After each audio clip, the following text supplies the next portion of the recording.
जब विधवा बहू की काली सच्चाई आई सास के सामने तो उनके होश उड़ गए। बेटे के गुजरने के कुछ ही महीनों बाद बहू रोज रात में अपने कमरे का दरवाज़ा बंद कर सोने लगी, लेकिन कमरे की लाइट जलती रहती थी। सास को कुछ अजीब सा महसूस हुआ, लेकिन उसने अपने मन की बात को मन में ही दबा के रखा। एक रात 2 बजे जब सास पानी पीने के लिए उठी तो बहू के कमरे से विभिन्न प्रकार की आवाज़ें आ रही थी, लेकिन समझ में नहीं आ रहा था कि कोई क्या बोल रहा है। सास बहू के कमरे में दरवाजे से झांक कर देखा तो उसे साफ सूंघ गया। उसे अपनी आंखों पर विश्वास ही नहीं हो रहा था कि संस्कारी बहू बनी फिरती किसी के साथ लैपटॉप पर पूरी रात ऐसा कैसे कर सकती है। जैसे तैसे उन्होंने खुद को संभाला और अपने कमरे में जाकर बिस्तर पर निढाल सा पड़ गई। कितने अरमान थे उनके अपने बेटे से, और हो भी क्यों ना, आखिर माँ थी वो। कितने तंग हालातों में पाला था उन्होंने अपने दोनों बच्चों को। पति रेलवे में एक मामूली से कर्मचारी थे और वो घर से ही सिलाई का काम किया करती थी। एक एक पैसा जोड़कर बच्चों के सपने को पूरा किया। बेटा पढ़ लिखकर इंजीनियर बना और बेटी बैंक में जॉब करने लगी। बेटी की शादी भी उन्होंने अच्छे घर में कर दी। विदेशी व्यापार था, सो धन दौलत की कोई कमी नहीं थी। बहू के लिए भी 1000 सपने देखे थे उन्होंने, लेकिन बेटा अपनी पसंद की लड़की से शादी करके उनके सभी अरमानों पर पानी फेर दिया। लड़की सुंदर थी, पढ़ी लिखी थी, घर के सभी कामों में निपुण और संस्कारी भी थी, लेकिन पता नहीं क्यों उन्होंने बहू को कभी दिल से अपनाया ही नहीं। सास जो ठहरी। जैसे तैसे दिन गुजर ही रहे थे कि एक दिन अचानक कंपनी में गैस लीक होने की वजह से बेटे ने हमेशा के लिए साथ छोड़ दिया। पूरा परिवार सदमे में चला गया। बहू तो बेजान सा दिन भर कमरे में पड़ी पड़ी रोती रहती थी। ससुर जी बेटे की जुदाई सह न पाए और उन्हें पक्षाघात हो गया। अब वो हमेशा बिस्तर पर ही पड़े रहते थे और उनका दैनिक क्रियाकर्म भी बिस्तर पर ही होता था। बहू की खुशियों को तो आग ही लग गया था। कुछ दिनों तक तो ननद अपनी भाभी और माँ बाप को संभाली, लेकिन वो भी कितने दिनों तक करती। अपना घर परिवार भी तो था। बेटी अपने ससुराल चली गई। बेटी के जाने के कुछ ही दिनों बाद बहू के व्यवहार में परिवर्तन आने लगा था। सास को अजीब सा लगा, लेकिन उसने यह बात किसी को बताई नहीं।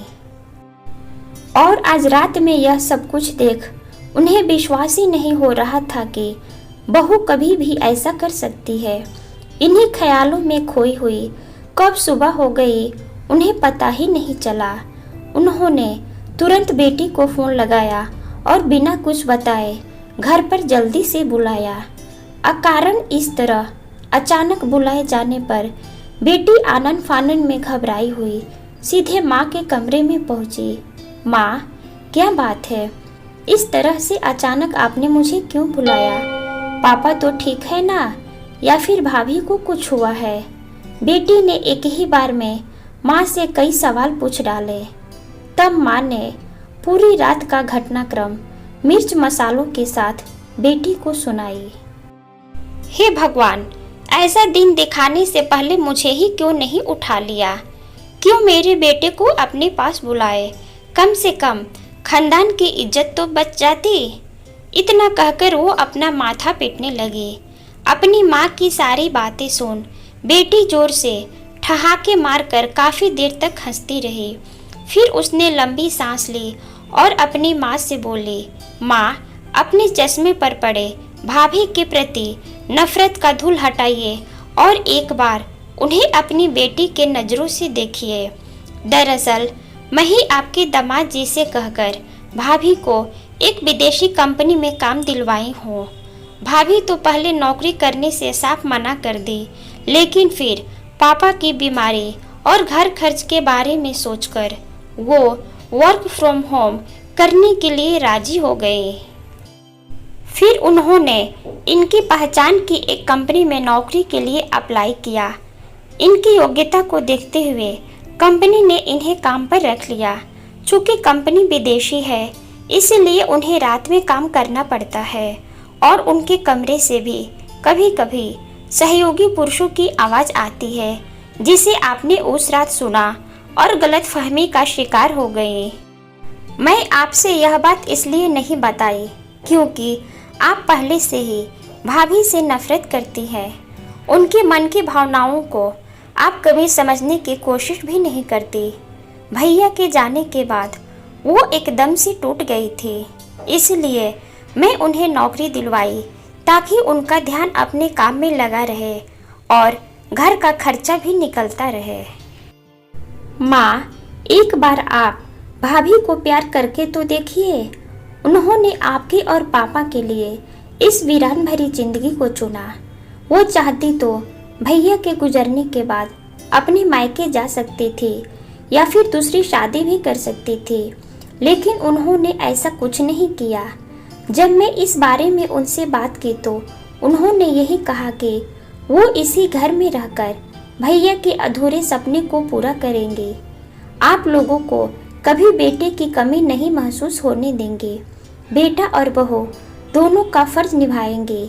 माँ, एक बार भाभी को भी वो ममता वाला प्यार दीजिए जो आप मुझे और भैया को देती है। फिर देखिए, आपकी उजड़ी हुई गोद फिर से भर जाएगी। बेटी की बातें सुन माँ को अपनी गलती का एहसास हो गया कि उन्होंने अपने हीरे जैसी बहू पर बेवजह शक किया। अब उनके मन का सारा मैल धुल चुका था। वो उठी एक नए विश्वास के साथ, नई सुबह, नए रिश्ते की शुरुआत करने के लिए किचन में पहुंची, बहू के मनपसंद गुलाब जामुन बनाने के लिए।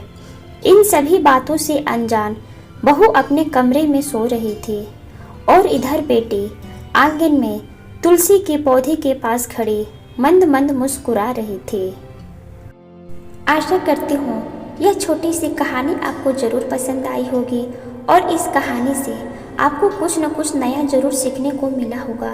वीडियो को लाइक करें, शेयर करें और अगर चैनल पर नए हैं तो चैनल को ज़रूर सब्सक्राइब करें। वीडियो में अंत तक बने रहने के लिए आपका बहुत बहुत धन्यवाद। जय हिंद।